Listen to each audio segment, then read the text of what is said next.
1876. Japan stood on the edge of a new world. Steam engines roared where samurai once marched. The emperor's new government promised progress: railways, uniforms, factories, telegraphs. But for those who had built the Meiji Restoration, that progress felt like betrayal. The sword, once the soul of the samurai, was outlawed. Honor was replaced by taxes, and in one small domain in northern Kyushu, a handful of warriors refused to surrender their pride. Their stand would be short, but unforgettable. This is the story of the Akizuki Rebellion, a final spark in the dying fire of the samurai age. The Meiji Restoration of 1868 had promised unity and strength. Samurai from Satsuma, Choshu, and Akizuki risked everything to topple the Tokugawa shogunate. But once the new order rose, the warriors found themselves discarded. Their stipends gone, their domains dissolved. Even their hair, the proud topknot, was banned. In its place stood conscripted farmers and students with rifles, trained by foreigners. The old Japan was vanishing. Then came the final insult, the Sword Ban Edict. Samurai could no longer wear their swords in public. To the government, it was a symbol of equality. To the warriors, it was an act of erasure. In the quiet valleys of Fukuoka, resentment began to burn. Akizuki, a former castle town in northern Kyushu, once loyal to the emperor, now restless. Its ex-samurai had formed a political study group called the Kanjotai. They read about the West, debated the emperor's policies, and watched their old way of life collapse. Some still believed in the slogan, "Revere the emperor, expel the barbarians." But Tokyo refused. To the men of Akizuki, the Meiji leaders had betrayed their own restoration. They had banned swords, but not corruption. They had preached Western civilization, but forgotten samurai virtue. So on a cold morning in October 1876, they rose. Their first target was the local police post at Myoganji Temple. At dawn, they attacked, and Japan witnessed a first in its history: a modern police officer killed in the line of duty. The samurai were not fighting foreign soldiers now, but their own countrymen.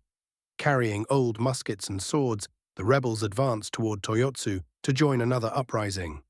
But when they arrived, their allies had already been arrested. Their communications intercepted. The government was ready. The Akizuki rebels were now alone. Imperial forces under Nogi Maresuke moved swiftly. The army was modern: rifles, artillery, telegraphs. The samurai had only swords and hope. In the mountains near Akizuki, they made their stand. The battle lasted only hours. Surrounded and outgunned, they were crushed. Many committed seppuku rather than surrender. By November 24th, the rebellion was over. The leaders, Masuda Shizukata and Imamura Hyakuhachirō, were beheaded on December 3rd. The castle of Akizuki was demolished, its stones scattered. The banner of Hokoku, serve the country, burned in the square. To the government, the Akizuki rebellion was a meaningless disturbance. To the rebels, it was a final act of faith. They believed that true loyalty to the emperor meant preserving the spirit of the samurai, not the Western uniform. When they shouted, "Serve the country," they meant a country rooted in honor, not industry. Many had been taught that dying for principle was the purest form of service. Their sacrifice was not for power, but for meaning. Yet their death only proved that the age of the samurai was gone forever.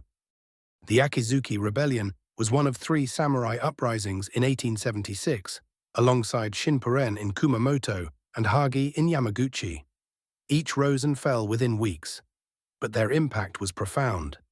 They taught the Meiji leaders a lesson: that modernization required not just machines, but control. After Akizuki, Tokyo tightened its grip on the prefectures. Censorship grew, the police were expanded. The army modernized faster than ever. Less than a year later, Saigo Takamori, the greatest of the samurai, would rise in Satsuma, echoing the same cry for honor. But his defeat would seal the era forever. Today, Akizuki is a quiet town of shrines and tea houses. The castle is gone, its moat dry. But each autumn, when mist rolls through the mountains, locals say you can hear the drums of the Hokoku banner once again. The Akizuki rebellion lasted less than a month.